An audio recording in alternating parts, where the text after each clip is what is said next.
If you thought Orange wasn't happy today, you were wrong. Once she got home, she felt like she won the lottery because tomorrow is her date with the manager, making it impossible for her to sleep. The next day, Jingteng arrived early at the date spot, and Orange looked so stunning it drove him crazy. She donned her favorite dress just to see the goddess in her heart. Jingteng asked if there was somewhere she wanted to go, and Orange began to replay yesterday's fantasy for her. As long as she was with her crush, it didn't matter where they went. But when the calf staff saw Orange, their faces lit up like they had seen her go. Helpless, she could only hide her face.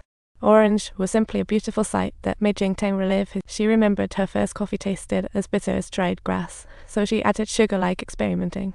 Now she is used to coffee's bitter life, while Orange was thrilled all along. That moment, Jingteng realized the vibe was off, as the place was full of couples, dizzying him with love. This date completely threw her plans off, so she quickly found an excuse to bail. Orange at dusk was simply a vision, making Jingteng's heart race. How could Jingteng miss her pursuit? But love-struck Orange may be naive. Today's date was a big opportunity for her, but as the date went deeper, she felt increasingly odd. So, Jingteng had to find an excuse to leave. However, this date didn't diminish her feelings. Instead, it made her dream of future possibilities. After returning home, Orange was on cloud nine, obviously a sweet date. However, the next day, Jingteng had already forgotten about the date. It seemed she had a secret deep inside. Orange, however, reacted differently, reveling in their sweet time and looking forward to the next date with the manager. Just then, her family outside overheard her, and she realized she was the interfered third party. Though reluctant, she ultimately chose to exit gracefully. The next day, while on her shift, she coincidentally ran into the manager on his day off, right after finishing cleaning. She knew that Yeonju just came back from her mother's place, preparing to visit her father for a few days, and she even brought along a little hamster. Her colleagues were worried about her going home alone and decided to call the manager back.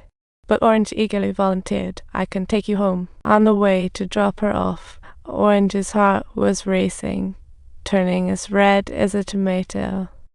It was like she really liked Jingteng but didn't even know where he lived, entering a mental adventure. For Orange, this was a perfect opportunity. Only when you like someone do you want to know everything about them. However, Yeonju warned her that his home was a bit messy, telling her not to mind. For Orange, it didn't matter. Liking someone means ignoring such trifles. But the bedside bookshelf caught her eye. She accidentally spotted a book on magic, and it reminded her of a cheeky little trick that made her chuckle. The scene before her didn't match the manager at all. The study overflowed with classics and messy drafts, leaving her in disbelief. The manager hates tidying up, yet shows a delicate side. Yeonju walked in at lunchtime. Orange, famished, decided to show her skills. Though poor at study, she cooked stunning omelette rice instantly. At that moment, Yeonju heard footsteps and quickly hid their shoes, afraid of being discovered by the boss. Jingteng was startled by Yeonju running out upon entry, but quickly saw the omelette rice. The odd pattern left him helplessly chuckling, while Orange hid in the cupboard, silently observing and planning to slip away when he left. However, in the end, she miscalculated. The cupboard was so hot it felt like a steamer. Soon, she could hardly hold on, and finally jumped. Jingteng heard the noise but didn't know what was going on. Drenched in sweat, he fainted, and seeing Orange lying on the ground, he could barely believe his eyes, but the next moment he realized she might be suffering from heat stroke. He asked his son for cold tea, but Yeonju tripped, spilling it. In the end, Orange had no choice but to wear Jingteng's short sleeve, her shy face reddening like an apple, making her a living masterpiece. Jingteng was about to handle its shirt, ready to toss it in the washing machine, only to realize yesterday's clothes weren't done washing yet, leaving him stunned. In the end, he had to take the clothes to a nearby dry cleaner, and Yeonju apologized for the mistake, which made him feel a little jolly. Orange didn't blame him, felt a bit excited, and waited patiently for Jingteng, hearing him mention his fondness for classical literature. However, it suddenly rained outside then, surprising Jingteng greatly. Because it was clear skies in the morning, the sudden rain seemed like a joke from the heavens, and then they unexpectedly appeared before Jingteng. It turned out that Orange thought it was raining and ran out to give Yeonju an umbrella. On the way back, she bravely expressed her true feelings again. Seeing Orange's earnest and determined expression made Jingteng feel helpless. He thought a single date would extinguish her feelings, only for things to escalate even more.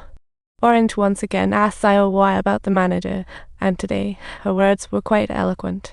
That's all for the content. Don't forget to subscribe. I'll bring you more exciting stories, so don't miss out. Thank you for your watching, and looking forward to seeing you next time.